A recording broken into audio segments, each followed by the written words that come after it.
When you're building DIY projects, one of the most satisfying parts is getting to this point where everything's put together and you're just about ready to apply the final finish.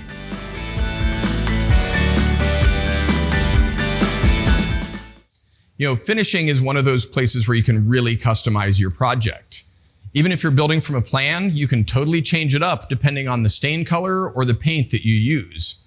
And applying that final finish to your project doesn't have to be as difficult or as intimidating as you might think. I've got some tips that'll help you have great success. First, you'll notice that I've taken the step back cupboard and kind of blown it apart. You don't really need to disassemble your project, but if it has pieces that easily come apart, it's a good idea to kind of separate them, and then you don't have nearly as many nooks and crannies to reach into and try to work around. I also like to pre-fit all the hardware and then remove it before finishing. That way, if there's any marks or anything around the holes that I've drilled, I can sand those out before I go on with finishing.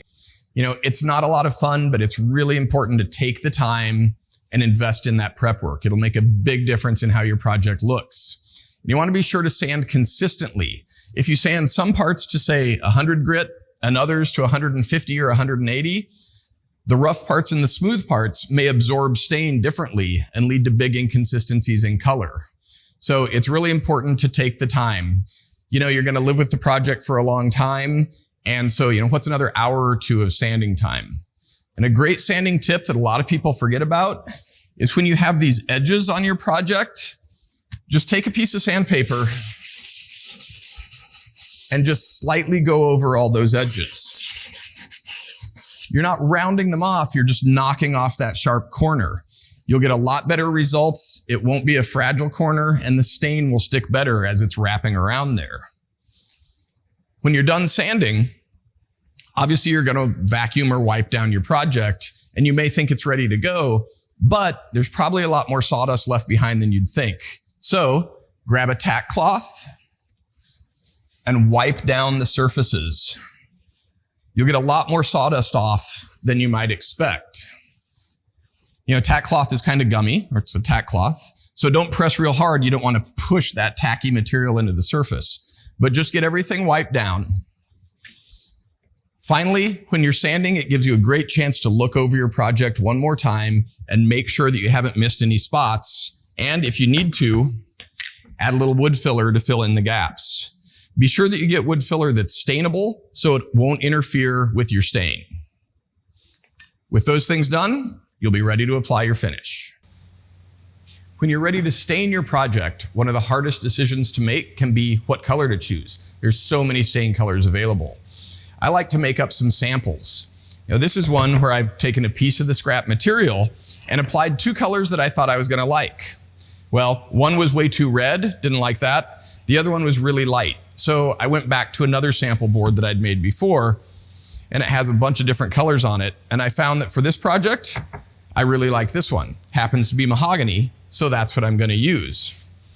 Now, even if you're sure you found the right stain color, there's nothing worse than getting partway through and deciding that you just don't like it, because there's no turning back at that point. You can't sand through the stain most of the time. So a good idea is to start on an interior part of your project or with a small piece like these shelves, because if you make a mistake on the shelf, you can rebuild this pretty easily. But having to start over on this is not going to be any fun at all. So speaking of stain, I like to use a gel stain, and I think you'll really like them. Just like it sounds, a gel stain is thick. Kind of looks like pudding. And the big advantage of gel stains are several. First of all, because it's thick, it doesn't run and slop and get all over the place like liquid stain. Second, being thicker, it clings to surfaces. So whether you're doing a flat surface or a horizontal surface, it's not going to get all over the place. But third, and the reason that I really like gel stain, is it doesn't soak in quite as deeply to the wood. It still gives great color, but when you apply it, it's thicker. So it doesn't soak in as much, and you won't get inconsistencies in color like liquid stain can give you, because soft areas of the wood absorb more stain than soft areas of the wood absorb more stain than the harder areas. So it's really easy to apply. Just go ahead and wipe it on. I'm just using a foam brush. And by the way, don't buy the cheap foam brushes, buy good ones. They'll actually last while you're using them. And just cover an area. One thing I'm making sure is that I cover a whole panel at one time. I don't want to stop partway across and let that stain dry and then start again, or you may end up with a visible line called a lap mark where you get more stain overlapping and it will really show. So with a gel stain, just wipe it on. You can leave some excess on the surface and then let it sit for a minute or two.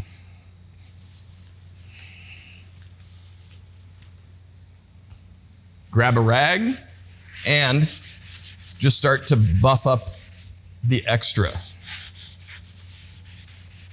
Now, one great thing about working one panel at a time too is sometimes projects get interrupted. Everybody's busy, we got things going on, and you may not be able to even finish the staining in one session. So if you do one panel, even if it's the side of the cabinet, and you have to walk away for an hour or a day or a week, again, you can come back and just start staining at the next spot because you don't have to worry about that overlap. Once you have your panel done, take a look. Look for any bare spots or areas that may need more stain.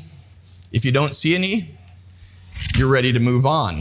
So eventually you'll work your way around. It really doesn't take a long time. Because the project's been sanded well and because I'm confident that it was ready for stain, I'm really not worried about the results I'm going to get. I know that if I use a gel stain and I apply it by the directions, which is pretty much slop it on and wipe it off, not really directions, I know I'll get good results and I'll end up with a color that I really like.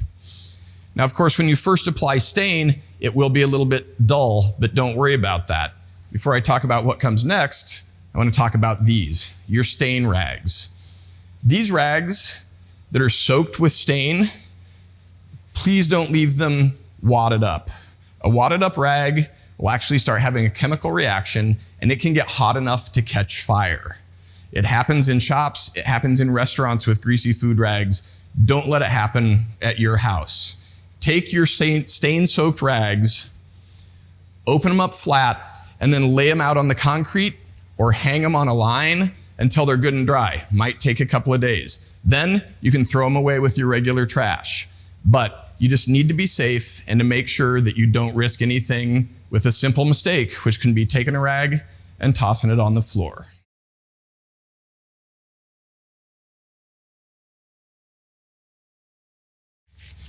When you get your stain on, again, project's gonna start to look great, but you might be a little bit disappointed at first because you expect that really vibrant color and it's a little bit dull. That's because stain alone doesn't finish your finishing process. You also need a top coat or a clear finish over the top. And again, I like to make that process easy. So a good choice is to go for what's called a wiping varnish. You can get wipe-on polyurethane or wipe-on varnish. And like the name says, you can wipe it on with a rag or with a foam brush, and you don't rub it back off in the same way that you do stain, but you don't have to spray it with expensive spray equipment that can be hazardous. You don't have to try to brush it and get those brush marks out. It's just very forgiving and it'll give a really nice look. So that's a lot of basics about staining, but this is an area where a lot of people really get scared because great looking color can make a so-so project look fantastic, and a bad color can make a great project not look so good. So take the time, check your project over, sand it, choose the right color, choose the right stain, and you'll have great results.